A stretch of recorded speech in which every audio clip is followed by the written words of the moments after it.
Good afternoon. It is Robert Wink with eXp Realty, and today we're going to discuss how much space do you really need in a home? This is a common question with home buyers. And when I discuss these with home buyers, we got to look at the historical footprint of how home buying growth and square footage has grown. And what I mean by this is that in 2019, the average home was 2,300 square feet. In 1940s, it was 1,100 square feet. Then in 1980s, 1,700 square feet. Why does this matter? Well, us as, at least in the United States, and here I am in Texas, everything's bigger in Texas, of course, and we want more square footage. We want more room to lay out, to call our own. We're the king of the castle, queen of the castle, whatever you want to say. You know, if a daughter or son, it's their room. They want the space. They don't want, their brother or sister in there. So you have to ask yourself is, how much room do you need? The average car garage is 220, 40 square feet. Kind of gives you an idea. One car garage. Two car garage, 400 to 500 square feet. With that being said, gives you an idea of what a square footage of a room is. But then once you look at hotels, that's 340 square feet. If you double the room, you're talking about 700 square feet, give or take. So it kind of gives you a perspective in your mind of how big these rooms can be. So depending on the source, depending on where you look, some people will state that you need, 200 to 400 square feet per person. Another statistic is 1,000 square feet. Another one is 600 to 700 square feet. Honestly, these are just numbers. And at the end of the day, you have to look at your family and you have to ask yourselves, how much dedicated space do I need? So the first thing I always bring up is, what is your price range? The reason why I ask what your price range is because what you can buy in Argyle, Texas at 1,800 square feet, 400 to 500,000, you can go down to Denton. You can go down further away to another city and get 2,500, 3,000 square feet for the same exact price.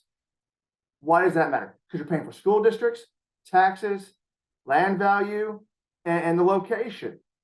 Kind of gives you, an idea of what you're looking at. So then the next question is, okay, now we have your price. Now let's look at your square footage. Now this varies, like I just said, but then we're going to further, how many bedroom and bathrooms do you need? Now, how do you come up with that number of bedroom and baths? Well, you have to look at, I'm a male, am I married? Who are the home buyers? Are they married? So that's the first question. The next thing is, do they have kids? What are the age of these kids? Are they going to be growing in this household? Do you plan on having more kids? So you go further into, okay, I have a 5-year daughter, for example. Well, she doesn't need a lot of space. She's going to have a little small bed, just a couple of things. But guess what? They become teenagers. They want bigger beds and they want more furniture, or they want a bed that's lifted or a loft bed. So this is everything you have to take into account. But then you have to look at, am I going to have any visitors? Am I going to have mom and dad move in or my brother move in?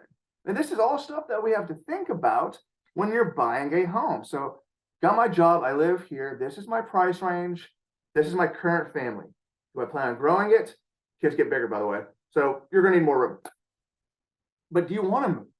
Do you love the area that you're in? And so that you're moving to. So that's something you have to take into consideration, but then you have to look at, all right, I want my own office space. So now your 3-bedroom, 2-bath now is turned into a 4-bedroom or a 3-bedroom with office.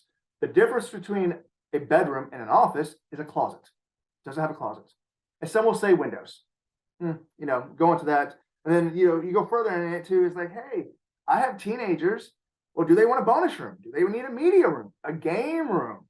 Do we want a dining room, a formal dining room? Do we want 2 dining rooms, 2 living rooms? Do we want a gym?